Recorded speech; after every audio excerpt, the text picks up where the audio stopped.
and how our embrace of it comes from, right? Like what Baker Mayfield's doing is a little bit like what the president kind of captured during his march toward election. It really is. Sometimes we're tired of everybody having to play nice and having to be politically correct. But much like there's a decorum that should be required for 1600 Pennsylvania Avenue, there is a certain level of decorum that should be required to be a franchise quarterback in the National Football League, or at least that's what we thought until Baker Mayfield came on the scene. Pretty amazing stuff, really, right? A guy who was twice over a walk-on, was essentially replaced coming off of injury at Texas Tech, and then walked on in Oklahoma, sat out, earned his spot, and then became a Heisman Trophy finalist and ultimately a Heisman Trophy winner.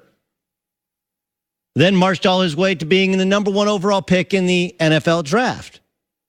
And it is one of those things where you're like, hey, dude, look, you made it. You made it. And Baker understands what makes him who he is this, look, I've been told no. I wasn't a 5-star. Even if you want to make the argument that Baker Mayfield could have had scholarship offers at lower level Division I schools, the fact is that Big 12 schools didn't offer him. And that Texas Tech did find Pat Mahomes and Davis Webb to be better prospects, better talents than he was, and that's why he left and went to Oklahoma. So this massive bag of chips on his shoulder has come out several times this year. It came out on Christmas Eve when he tweeted at Colin Cowherd. This from Baker Mayfield's own Twitter account. Quote, "Merry Christmas to everybody. Enjoy the time with loved ones, especially a special time of year. Even you at Colin Cowherd, you Grinch." All right, I like that. I mean, because all Colin Cowherd said was, look, he can play, but he's a better version of Case Keenum. Case Keenum with a better arm. Same offense, same historic numbers, same success at college, also like Case Keenum undersized, same level of intelligence, just slightly better arm strength. But a sizable amount of ego, which sometimes writes checks that his body can't cash.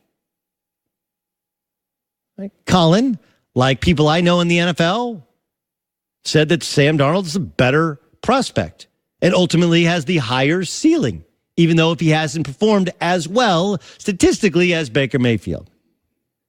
What's fascinating about this is why it works, why it seems to be working. Right? Like Kevin Durant tries to be the evil villain. And I don't think it's a racial thing, although maybe there is a certain racial element to it. But it's because Kevin Durant's 7 feet tall.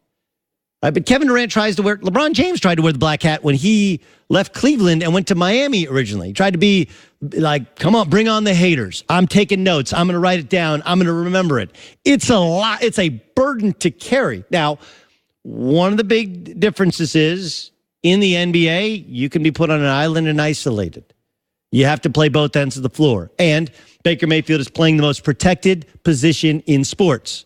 So even if you want to level Baker Mayfield, you better wait till an interception. And even then, you got to be very careful when you get a shot in because you can get thrown out of the game. But Baker Mayfield, this act works not because I don't believe because he's white, although I'm sure there's an element to it. It's because of his story, because he's undersized, and because it's Cleveland.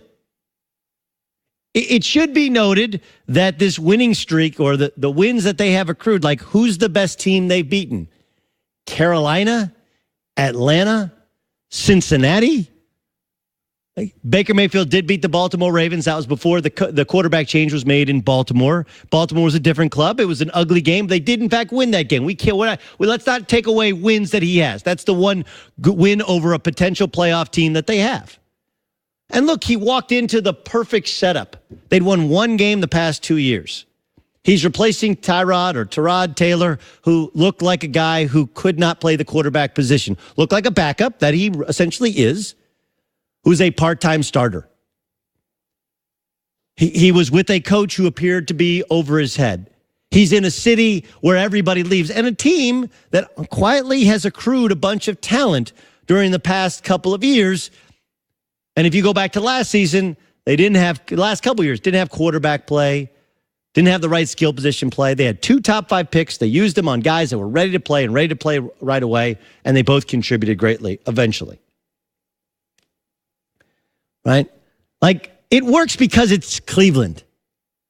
Not just because it's the Browns, because the Browns have won 7 games this year. They're 7-1. They had a last place schedule, and they're 1 win away against the Baltimore Ravens on the road, 1 win away from being above 500, which seems like they'll throw a victory parade for being 8-7-1. Part of success, or part of perceived success, is based upon expectations. And the Browns have been the laughingstock of the NFL the past couple of years. And so considering, I mean, remember, they gave away games based upon their kicking game and laughable errors the first couple games of the season. Even with Tyrod Taylor, they gave away a couple games because of their kicking game. But everyone said they were actually picked. Many people who cover the NFL picked them to compete for the playoffs this year because they do have talent. They do have dudes there. They did spend a bunch of money. They went out and got Jarvis Landry from Miami.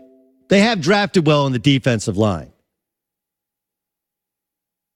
But because they won 1 game in the past 2 years, because LeBron James has twice left the city, because they're kind of the laughingstock, because it's Baker Mayfield, who's 6'0", 100 walk-on Rudy type of story in terms of our imagery. I mean, like, look, I think it's a great story, but let's not kid ourselves. He was, in fact, the number 1 pick of the NFL draft, right?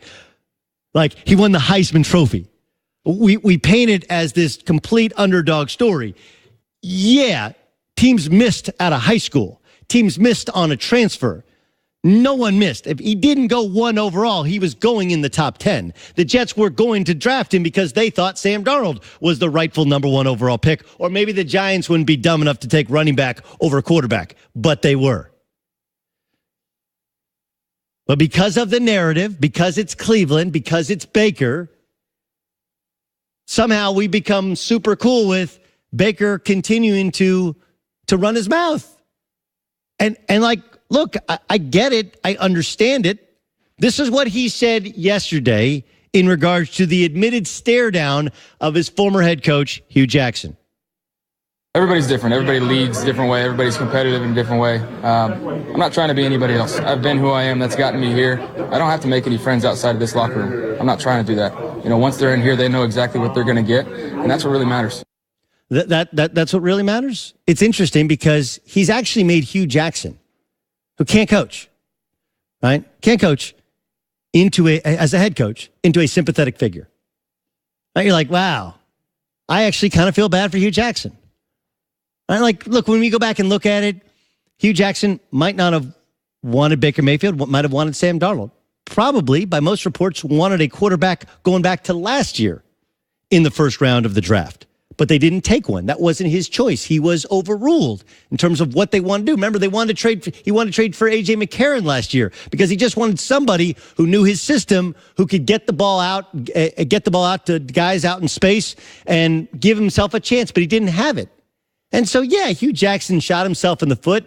If you listen really intently to some of the things he tried to paint as what went wrong, Hue Jackson was given Todd Haley. That wasn't his choice. You know, John Dorsey said, here's your offensive coordinator. And Hue Jackson's always been an offensive guy. To bring somebody from outside of the family who Pittsburgh was done with, like, that's a hard thing. And they got fired because they couldn't get along. He got fired because he couldn't get along with an offensive coordinator who he didn't hire to begin with.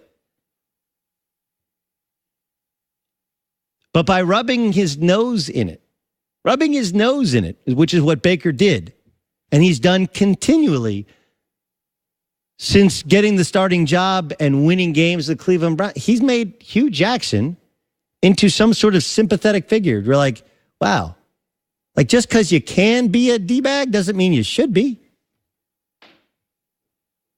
But in Cleveland, it works because no one's ever loved Cleveland. People have said they love Cleveland, but no one ever. And when you haven't been loved before, it's like pound puppies, right? You go adopt a pound puppy, you'll never feel the love like you get. They'll lick you to death. They'll be the most loyal dogs ever, right? That's what everybody says about a pound puppy. And that's what Cleveland is. They're pound puppies that Baker Mayfield adopted and took in as his own. And they're completely loyal to him, even though No one does this. You just don't. I mean, look, it's not President of the United States, but there is something to that. There's a certain level of decorum which comes with the job. Do I love the politically correct? Hey, this is a great team that we just beat. We competed really hard. They competed really hard. We were very fortunate. Right? Like, do I love the Russell Wilson where he has to mention every different guy on his team and then give the thanks above for that third down conversion?